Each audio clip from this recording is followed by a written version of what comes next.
შეხვედრა ადამიანებთან, რომლებმაც ძალიან ბევრი იშრომეს და იბრძოლეს მისი თავისუფლებისთვის და ჩვენი ქვეყნის წინსვლისთვის. ნიკა მელია ამერიკელ სენატორებს და კონგრესმენებს შეხვდა.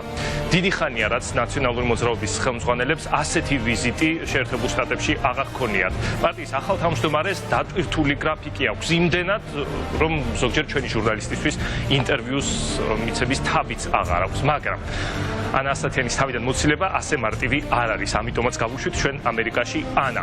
ვერც ნიკა გადაურჩა მის მიკროფონს და კამერას. ვისთან გამართა შეხვედრები მელიამ და რა შედეგით ბრუნდება საქართველოში? ნახეთ ანა ასათიანის სიუჟეტი პირდაპირ შეერთებული შტატებიდან.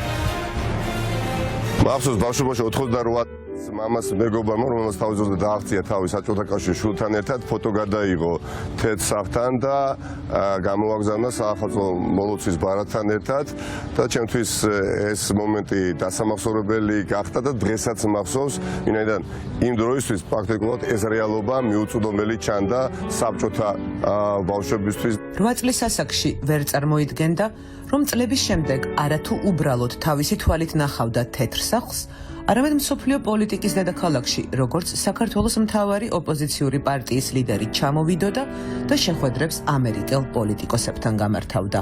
კაპიტოლიუმის სტუმრებისთვის სულ ახლახანს გაიხსნა.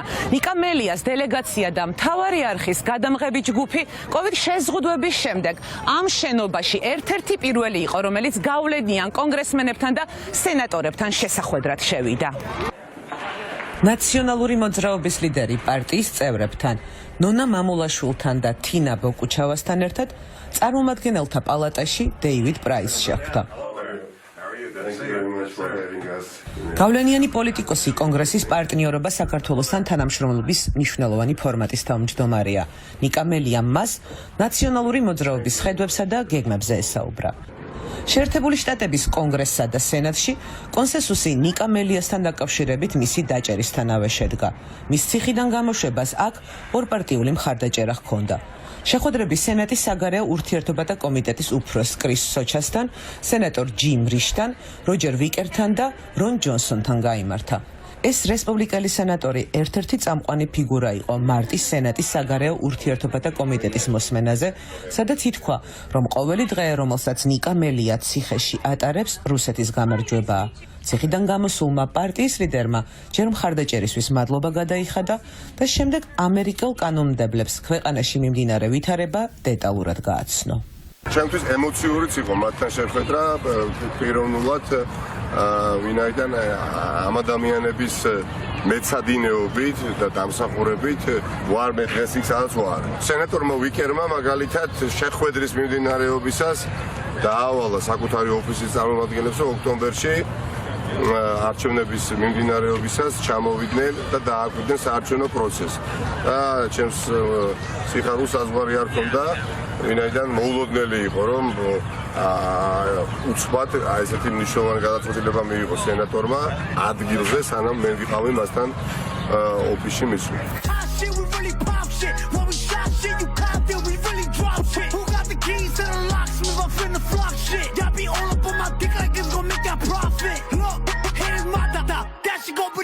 ვაშინგტონის 10 დღიანი ოფიციალური ვიზიტის გრაფიკი გადატვირთული იყო. შეხვედრიდან შეხვედრაზე სირბილთან ერთად ცოტა თავისუფალი დრო სპორტისთვისაც გამონახა.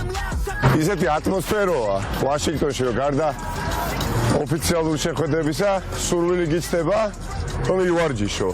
იმიტომ რომ შენს გარშემო ხალხი არის ყოველ ფეხის ნაბიჯი, ვინც ან დარბის, ან ცეკვავს, ან სხვადასხვა სახის ვარჯიშებით არის დაკავებული. ნიკა მელია ამერიკელმა კოლეგებმა მათთვის საყვარელ ბეისბოლის მატჩსაც დაპატიჟეს. ამერიკული ჰოთ-დოგიც დააგემოვნა და ნაციონალებს პირდაპირი გაგებით იქაც უგულშემატკივრა. ბეისბოლის ადგილობრივი გუნდი ნაციონალები პირატებს ეთამაშებოდა. ამ თამაშში ნაცებმა მოიგეს. მოგებამდე რთული გზა აქვს გასავლელი. შეხვედრები სახელმწიფო დეპარტამენტში სახელმწიფო მდივნის მოადგილესა და უშიშროების წარმომადგენლებთან გამართა და მათგან კიდევ ერთხელ მოისმინა თუ რამდენად მნიშვნელოვანია საქართველო და სამხრეთ კავკასიის რეგიონი პრეზიდენტ ბაიდენის ადმინისტრაციისათვის. Hello. Hello. Gamorjova. How are you? Nice to see you. Nice to see you. Thanks a lot. ჯეიმსთაუნის ფონდში, რომელიც 84 წელს საბჭოთა დისიდენტების მხარდასაჭერად შეიქმნა, ციხიდან გამოსულ ნაციონალური პარტიის ლიდერს, პრეზიდენტმა გლენ ჰოუარდმა შეხვედრისთანავე უთხრა, რომ მასზე და მის დადებით რეპუტაციაზე ბევრი ჰქონდა გაგონილი, რომ სწორედ ნიკა მელიას მსგავსი პოლიტიკოსები არიან საქართველოს ნათელი მომავლის გარანტორები. Well, I've had a very favorable impression. I mean, he certainly used მასთან შეხვედრამ ჩემზე ძალიან დადებითი შთაბეჭდილება მოახდინა. ციხეში ყოფნის დრო მან საქართველოს მომავალზე ფიქრში გამოიყენა.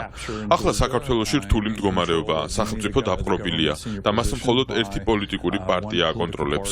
ნიკა საქართველოს მომავალს წარმოადგენს. მე ვფიქრობ, რომ ის და მისი მსგავსი პოლიტიკოსები არიან ძლიერი დემოკრატიის და ევროატლანტიკური ორიენტაციის გარანტორები. Euro-Atlantic orientation. ჯეიმსთაუნის ფონდის მსგავსი ამერიკული ორგანიზაციები და მათი ლიდერები ამერიკის საგარეო პოლიტიკის ფორმირებაში აქტიურ მონაწილეობას იღებენ. ნიკა მელიამ შეხვედრები ათობით ასეთ ორგანიზაციაში, მათ შორის ატლანტიკურ საბჭოში გამართა. შეხვედრა საქართველოს ისეთი დიდი გულშემატკივრები ესწრებოდნენ, როგორებიც არიან დენიელ ფრიდი, სახელმწიფო მდივნის ყოფილი მოადგილე, ატლანტიკური საბჭოს ვიცე-პრეზიდენტი დეიმონ უილსონი და სხვა მაღალი რანგის დიპლომატები, რომლებიც ბოლო თვეებში საქართველოში განვითარებულ კრიზისში აქტიურად იყვნენ ჩართულები. რომ არა ის კრიტიკის ზვავი, რომელიც მათ ნიკა მელიას უკანონოდ დაპატიმრების გამო ქართულ ოცნებას თავს დაატეხეს, ნაციონალური მოძრაობის ლიდერი ახლა მათთან შეხვედრის ნაცვლად ისევ ციხეში იჯდებოდა. საქართველოში ყველა პოლიტიკურმა პარტიამ უნდა გაიგოს, რომ ისინი ერთიანი პოლიტიკური სისტემის ნაწილი არიან და რომ პოლიტიკურ ოპონენტებს პატივი უნდა სცენ. ცხადია, რომ ნიკა მელია ციხეში არ უნდა ჩაესვათ. ნიკა ახლა საქართველოში ძალიან მნიშვნელოვანი პოლიტიკური მოთამაშეა და ჩვენ მისი მოსაზრებების მოსმენა ძალიან გვაინტერესებდა. I had not met him before. აქამდე მას პირადად არ შევხვედრივა. რა თქმა უნდა, ვიცოდი ის, რომ ის დაპატიმრებული და დამწყდეული იყო. მან ძალიან კონსტრუქციული და დემოკრატიული დღის წესრიგი გაგვაცნო.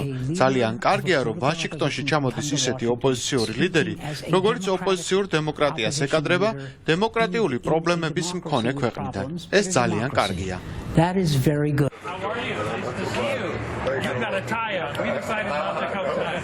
COVID შეზღუდვების გამო გავლენიან ამერიკელ მაღალჩინოსნებთან შეხვედრები არაფორმალურ გარემოშიც გაიმართა. ამერიკის შეერთებული შტატების ყოფილმა ელჩმა საქართველოში ნიკა მელიასთან შეხვედრისას კიდევ ერთხელ გაუსვა ხაზი იმას, რომ მთავარი ოპონენტის ციხეში ჩასმით საქართველოს დემოკრატიამ უკან დაიხია. I'd read a lot about Nika Melia. ნიკაზე ბევრი რამ წამიკითხავს. ერთმანეთს აქამდე პირისპირ არ შევხვედრივართ. საქართველოს მომავალზე ვრცლად ვისაუბრეთ. ძალიან კარგად ამიხსნა თუ რა სიტუაციაა ახლა საქართველოში. ვაშინგტონში კონსენსუსია, კონგრესმენები, სენატორები და საქართველოს მეგობრები ერთხმად თანხმდებიან, რომ პოლიტიკური ოპონენტის ციხეში ჩასმა დემოკრატიის მშენებლობის პროცესში ნამდვილად არ იყო სწორი. In building democracy. დატვირთული კვირის ბოლოს გვიყვება, რომ წარმოადგენდა მის პარტიას, მთელს ოპოზიციას, მაგრამ ყველაზე მეტად მაინც ეცადა ყოფილიყო ქვეყნის წარმომადგენელი. შეხვედრებზე აქცენტებს არა ვიწრო პარტიულ, არამედ საქართველოს ინტერესებზე აკეთებდა. ოცნებობდი თქვენთან შეხვედრას ახავართ უკვე ერთი თვეა. ლინკოლნის მემორიალის ცნობილ კიბეებზე ინტერვიუს ნიკა მელიასთან მისი ზუგდიდელი თაყვანისმცემლები გვაწყვეტინებენ. ზუგდიდიდან ხარ? კი, ზუგდიდიდან. რა გვარგზანდები? გვილავა ვარ. ძალიან სასიამოვნოა, გამიხარდა. ესე ლევანის გვერდით ცხოვრობ. გონჯარია, ბეჭვაია? ძალიან სასიამოვნო. გულშემატკივრებს პირდება, რომ შემდეგ ვიზიტზე ამერიკაში უკვე ახალი მთავრობა ჩამოვა. ამ გადმოსახედიდან ქართული პოლიტიკაც და ოპოზიციის ერთობაც სხვა ჭრილში დაინახა. კიდევ უფრო დასანანი არის ჩემთვის იცოდე, რომ ოპოზიციურ პლატფორმაზე ვიღაცას ეკამათება და ეკიშება. ოპოზიციაში დემოკრატიულ ძალებს შორის კამათი მაშინ, როდესაც უდიდესი გამოწვევა გვაქვს პუტინის ფედერაციის მხრიდან რა გვაჭუბებს, რა გვაკამათებს საჯაროდ, სანამ განეიტრალებული არ არის ეგზისტენციალური საფრთხე. არავის არ უნდა გქონდეს ჩვენ წარმოდგენა ქვეყანაში, რომ დემოკრატია არის ფიქსირებული სისტემა.